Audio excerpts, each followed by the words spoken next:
আকাশে ভেসে চলেছে রূপকন্যা ও তার পাখি বন্ধু। নিচে বরফে ঢাকা পর্বত, ঠান্ডা বাতাসে সবকিছু জমে আছে। সাবধান রূপকন্যা, হিমার বরফ রাজ্য শুধু শীতল নয়, এখানে লুকিয়ে আছে ভয়াবহ রহস্য। আমি ভয় পাই না, আমি আলো ছড়াতে এসেছি।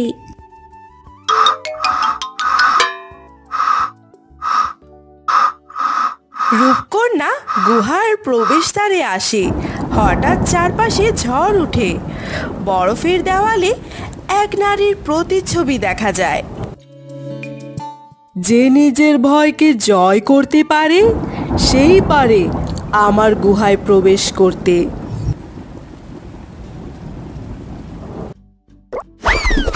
রূপকন্যা এক বরফের গোলক ধাঁধায় পড়ে যায়। সবকিছু দেখতে একরকম। এক ভয়ঙ্কর বরফ দানব তার সামনে এসে দাঁড়ায়। ফিরে যাও, এখানে তোমার জায়গা নেই, ফিরে যাও।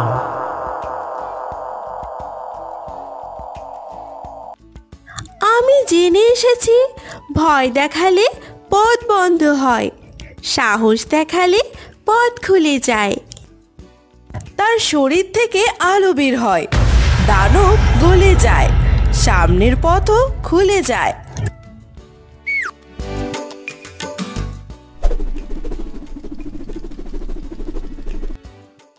তুমি সাহসী, কিন্তু শক্তি মানে শুধু সাহস নয়, নিয়ন্ত্রণও দরকার। আপনি আমাকে শেখাবেন? প্রথম চাবি পাবে যদি তোমার হৃদয় সত্যি বলায় অটল থাকে।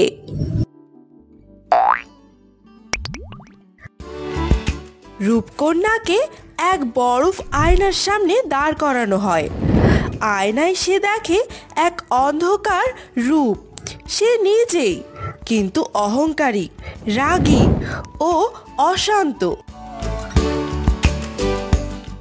আমি তো তোমারই অংশ, তুমি আমায় দমন করতে পারবে না। আমি আলোর সন্তান, তুমি আমারই ছায়া, কিন্তু আজ আমি তোমায় গ্রহণ করি ভয় না পেয়ে। আয়নার ভিতরের অন্ধকার ভেঙে পড়ে।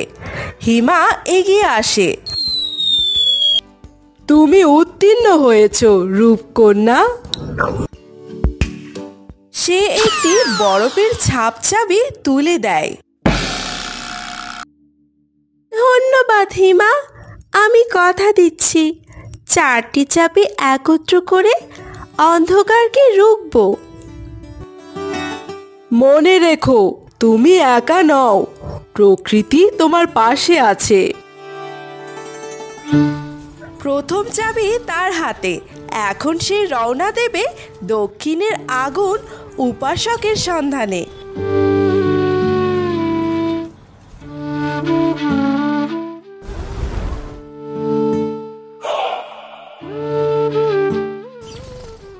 রূপকন্যা ও পাখি উড়ে চলেছে পুড়ে যাওয়া পাহাড়ের উপর দিয়ে। চারিদিকে ধোঁয়া, লালচে আভা, উত্তপ্ত বাতাস। সাবধান রূপকন্যা, আগুনপুরীর বাতাস যেমন উত্তপ্ত তেমনই বিদ্রোহকর। এখানে সবকিছু দেখতে একই রকম, কিন্তু সবই বাস্তব নয়। আমি প্রস্তুত। বরফের দেশে স্থিরতা শিখেছি, এবার শিখব আগুনের শক্তি।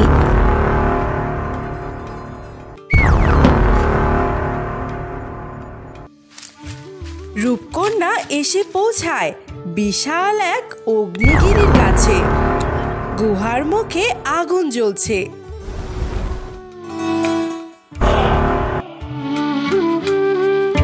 তুমি বিভ্রম জয় করেছ, কিন্তু আগুন কেবল ধ্বংস নয়, তার রূপান্তরও। তুমি কি প্রস্তুত নিজের ভেতরের আগুনকে দেখতে? হঠাৎ আগুনে এক ফাটল তৈরি হয়। রূপকন্যা প্রবেশ করে।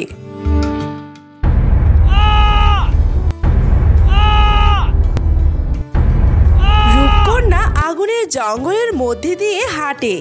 গাছপালা যেন আগুনে গড়া, কিন্তু ছায়ার চেষ্টা করলে ভেসে যায়। হঠাৎ সে দেখে তার মা দাঁড়িয়ে আছে। মা, তুমি এখানে? রূপকন্যা, এ ভ্রম, এটা তোমার মা? তুমি সত্যি নও, তুমি আমার মা না, তুমি আমার ভ্রম। সরে যাও এখান থেকে। রূপকন্যা পৌঁছে যায় আগুনের বিশাল মন্দিরে। মাঝখানে আগুনের উত্তপ্ত লাভা, তার সামনে এক প্রাচীন ব্যক্তি, অগ্নিগুরু। তুমি বিভ্রম জয় করেছ, কিন্তু আগুন কেবল ধ্বংস নয়, তার রূপান্তরও। তুমি কি প্রস্তুত নিজের ভেতরের আগুনকে দেখতে? হ্যাঁ গুরুদেব।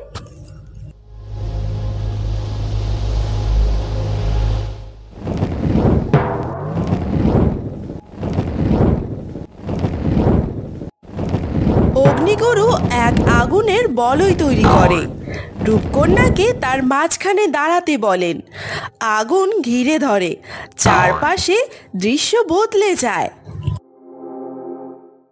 তুমি কি ক্ষমতায় মত্ত হবে নাকি তার নিয়ন্ত্রণ করবে? রূপকন্যা দেখে তার নিজেরই প্রতিচ্ছবি, কিন্তু এইবার এক রাজকীয় আগ্রাসীয় রূপ। চোখে আগুন, হাতে মুকুট। আমি তোমার উত্তাসা, আমি চাই রাজত্ব, সম্মান, ভয়। শক্তি মানে ভয় নয়, শক্তি মানে নিজেকে নিয়ন্ত্রণ করা। তুমি উত্তীর্ণ হয়েছ, এই নাও দ্বিতীয় চাবি।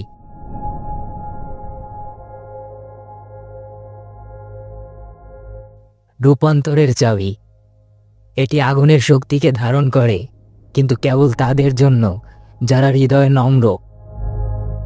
আমি প্রতিজ্ঞা করছি, 4টি চাবি একত্র করে আমি আলো ফিরিয়ে আনব।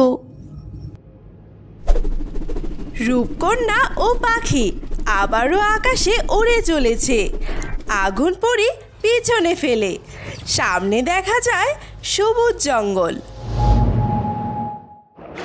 সামনে কোথায় চলবে রূপকন্যা? পশ্চিম জঙ্গলে মাটির গুঁড়ো আমাদের জন্য অপেক্ষা করছে।